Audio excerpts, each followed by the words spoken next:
ಬ್ರೇಕ್ನ ನಂತರ ಬೆಂಗಳೂರು ಫಸ್ಟ್ಗೆ ಮತ್ತೆ ಸ್ವಾಗತ. ಇಲ್ಲಿರೋ ಕಲರ್ಫುಲ್ ಬೈಕ್ ನಿಮ್ಮನ್ನ ಹೊತ್ತು ತಿರುಗೋದಿಲ್ಲ. ಈ ಪಾರ್ಕ್ ಕೇವಲ ಚಿತ್ರವಲ್ಲ, ಈ ಗುಹೆಯಲ್ಲಿ ಟ್ರೈನ್ ಖಂಡಿತವಾಗಿಯೂ ಓಡಲ್ಲ. ಇಲ್ಲಿರೋ ಬಾತುಕೋಳಿಗಳನ್ನ ನೀವು ತಿನ್ನಬಹುದು. ಅಷ್ಟೇ ಅಲ್ಲ, ಈ ದೊಡ್ಡ ಪಿಜ್ಜಾ, ಮಸಾಲೆ ದೋಸೆ ಎಲ್ಲವೂ ಸಿಹಿಯಾಗಿದೆ. ಎಸ್, ಇದು ಸಿಲಿಕಾನ್ ಸಿಟಿಯಲ್ಲಿ ನಾಳೆಯಿಂದ ಆರಂಭವಾಗಲಿರೋ ಕೇಕ್ ಪ್ರದರ್ಶನದ ಒಂದು ಝಲಕ್. ಮಲ್ಯ ರಸ್ತೆಯ ಜೋಸೆಫ್ರ ಸ್ಕೂಲ್ನಲ್ಲಿ ನಾಳೆಯಿಂದ ಆರಂಭವಾಗುವ ಪ್ರದರ್ಶನ ಡಿಸೆಂಬರ್ 30ರವರೆಗೆ ನಡೆಯಲಿದೆ.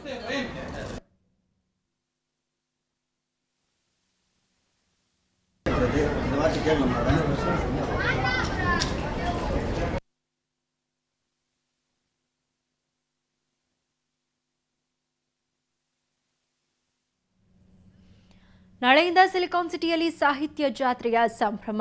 ಒಂದೇ ವೇದಿಕೆಯಲ್ಲಿ ಸಾಹಿತ್ಯೋತ್ಸವದ ಜೊತೆಗೆ ಪುಸ್ತಕೋತ್ಸವ ಕೂಡ ನಡೆಯಲಿದೆ. ಬನ್ನಿ ಹಾಗಿದ್ರೆ ಸಾಹಿತ್ಯ ಜಾತ್ರೆಗೆ ಉದ್ಯಾನ ನಗರಿ ಹೇಗೆ ಸಿದ್ಧಗೊಂಡಿದೆ ಅಂತ ನೋಡ್ಕೊಂಡು ಬರೋಣ.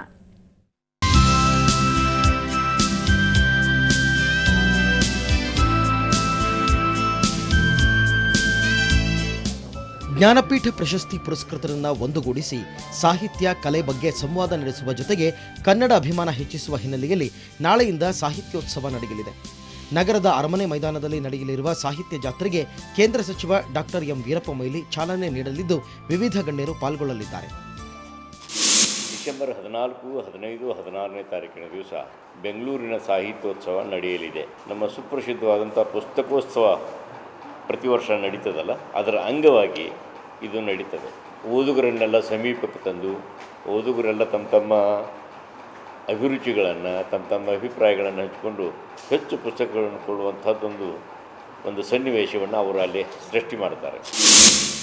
ಇನ್ನು ವಿವಿಧ ಭಾಷೆಯ 100 ಪುಸ್ತಕಗಳು ಕೂಡ ಒಂದೇ ಸೂರಿನಡಿ ಸಿಗಲಿವೆ. ವಿಶೇಷ ಅಂದರೆ ಶಾಲಾ ಕಾಲೇಜು ವಿದ್ಯಾರ್ಥಿಗಳಿಗೆ ಉಚಿತ ಪ್ರವೇಶ ನೀಡಲಾಗಿದೆ. ಶಿಖರೋನ್ನತವಾದಂತಹ ಸಾಹಿತ್ಯ ರಚನೆಯನ್ನು ಮಾಡಿ ಜ್ಞಾನಪೀಠ ಪ್ರಶಸ್ತಿಯನ್ನು ಪಡ್ಕೊಂಡವರು ಇದ್ದಾರೆ. ಅಷ್ಟೇ ಪ್ರತಿಭಾವಂತರು ನಮ್ಮಲ್ಲಿ ಇನ್ನೂ ಇದ್ದಾರೆ. ಹಾಗಾಗಿ ಅವರಿಗೂ ಅಲ್ಲಿ ಅವಕಾಶ ಇದೆ. ಆಮೇಲೆ ಈ ಮಧ್ಯಕಾಲೀನ ಅಂದರೆ ಮಧ್ಯ ವಯಸ್ಸಿನವ್ರಿಗೂ ಇದೆ, ಚಿಕ್ಕ ವಯಸ್ಸಿನವ್ರಿಗೂ ಇದೆ. ಎಲ್ಲರನ್ನ ನಾವು ದೃಷ್ಟಿಯಲ್ಲಿಟ್ಟುಕೊಂಡು ಈ ಒಂದು ಸಾಹಿತ್ಯೋತ್ಸವವನ್ನು ನಾವು ಮಾಡ್ತಾಯಿದ್ದೀವಿ. ನಾಳೆಯಿಂದ 3 ದಿನಗಳ ಕಾಲ ಸಾಹಿತ್ಯ ಜಾತ್ರೆ ಕಂಪು ಪಸರಿಸಿದರೆ 10 ದಿನಗಳ ಕಾಲ ಪುಸ್ತಕ ಜಾತ್ರೆ ನಡೆಯಲಿದೆ. ಸಾಹಿತ್ಯಾಭಿಮಾನಿಗಳು ಬಂದು ಸದುಪಯೋಗ ಪಡೆದುಕೊಳ್ಳಬಹುದು. ಬೆಂಗಳೂರಿನಿಂದ ಕ್ಯಾಮರಾ ಪರ್ಸನ್ ಕಿರಣ್ ಜೊತೆ ಮಮತಾ ಮರ್ಧಾಳ, ಸುವರ್ಣ ನ್ಯೂಸ್. ಮನುಷ್ಯನಿಗೂ ನಾಯಿಗೂ ಅವಿನಾಭಾವ ಸಂಬಂಧ. ಸಿಟಿ ಮಂದಿಯಂತೂ ಉತ್ತಮ ತಳಿಯ ತುಂಬಾ ದುಬಾರಿಯಾದ ನಾಯಿ ಮರಿಗಳನ್ನ ಹೆತ್ತ ಮಕ್ಕಳಷ್ಟೇ ಕಾಳಜಿ ವಹಿಸಿ ಸಾಕ್ತಾರೆ. ಈ ಸಾಕು ಪ್ರಾಣಿಗಳ ಆರೈಕೆಗಾಗಿಯೇ ಇದೀಗ ಖಾಸಗಿ ಹರ್ಬಲ್ ಸಂಸ್ಥೆಯೊಂದು ಮಾರುಕಟ್ಟೆಗೆ ತೆರೆದಿದೆ. ಅದರ ಕೆಲಸವೇನು ಅಂತ ನೋಡ್ತಾ ಇವತ್ತಿನ ಬೆಂಗಳೂರು ಫಸ್ಟ್ ಅನ್ನ ಮುಗಿಸ್ತಾ ಇದ್ದೀವಿ. ನೇರ ದಿಟ್ಟ ನಿರಂತರ ಸುದ್ದಿಗಾಗಿ ನೋಡ್ತಾ ಇರಿ ಸುವರ್ಣ ನ್ಯೂಸ್.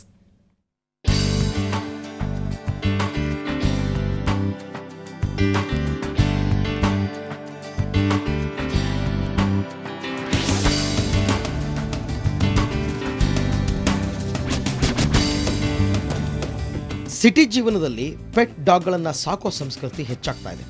ಹೈಫೈ ಮಂದಿಯಂತೂ ಬೆಲೆ ಬಾಳುವ ವಿವಿಧ ತಳಿಯ ಮುದ್ದಾದ ನಾಯಿ ಮರಿಗಳನ್ನು ಸಾಕೋದ್ರಲ್ಲೇ ಎಂಜಾಯ್ ಮಾಡ್ತಾರೆ. ಅಷ್ಟೇ ಅಲ್ಲ, ತಮ್ಮ ನೆಚ್ಚಿನ ಶ್ವಾನಗಳ ಆರೈಕೆಗೂ ಅಷ್ಟೇ ತಲೆ ಕೆಡಿಸ್ಕೊಳ್ತಾರೆ. ಹೀಗಾಗಿ ನಾಯಿ ಮರಿಗಳನ್ನು ಇನ್ನಷ್ಟು ಮುತುವರ್ಜಿಯಿಂದ ಆರೈಕೆ ಮಾಡೋದಕ್ಕೆ ಈಗ ಹರ್ಬಲ್ ಪ್ರಾಡಕ್ಟ್ನ ಕಂಪನಿಯೊಂದು ಸಾಥ್ ಕೊಟ್ಟಿದೆ. ಈ ಹರ್ಬಲ್ ಸಂಸ್ಥೆಯಿಂದ ಓಲ್ಡ್ ಏರ್ಪೋರ್ಟ್ ರಸ್ತೆಯ ಪೆಟ್ ಸ್ಟೆಪಿನ್ನಲ್ಲಿ ಕಾರ್ಯಕ್ರಮವೊಂದನ್ನು ಹಮ್ಮಿಕೊಳ್ಳಲಾಗಿತ್ತು. ಇಲ್ಲಿ ಶ್ವಾನಗಳ ಆರೈಕೆ ಬಗ್ಗೆ ಅರಿವು ಮೂಡಿಸಲಾಯಿತು.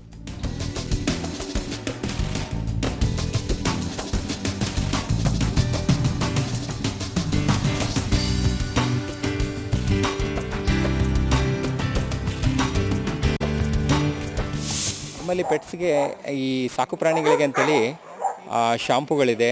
ಆಮೇಲೆ ಜನರಲ್ ಹೆಲ್ತ್ಗೆ ಅಂತ ಸ್ವಲ್ಪ ಪ್ರಾಡಕ್ಟ್ಗಳಿದೆ. ಉದಾಹರಣೆಗೆ ಇಂಡೈಜೆಷನ್ಗೆ ಡೈಜಿಟಾನ್ ಪ್ಲಸ್ ಅಂತ ಇದೆ.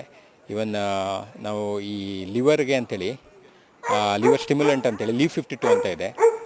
ಅಷ್ಟೇ ಅಲ್ಲ, ಮುದ್ದಾದ ನಾಯಿ ಮರಿಗಳು ತಮ್ಮ ಮಾಲೀಕರೊಂದಿಗೆ ಮ್ಯೂಸಿಕಲ್ ಚೇರ್ ಆಟ ಕೂಡ ಆಡಿ ಎಂಜಾಯ್ ಮಾಡಿದವು.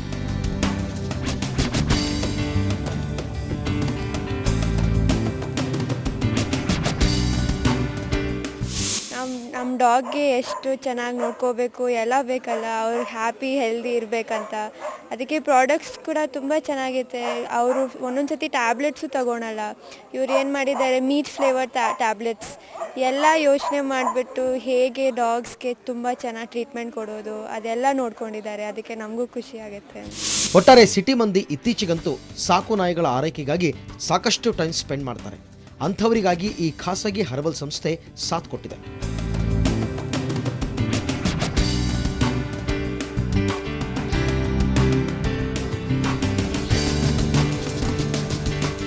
ಬೆಂಗಳೂರಿನಿಂದ ಕ್ಯಾಮರಾಮನ್ ಪ್ರಕಾಶ್ ಜೊತೆ ಶ್ರೇಯಾ ಶೆಟ್ಟಿ, ಸುವರ್ಣ ನ್ಯೂಸ್.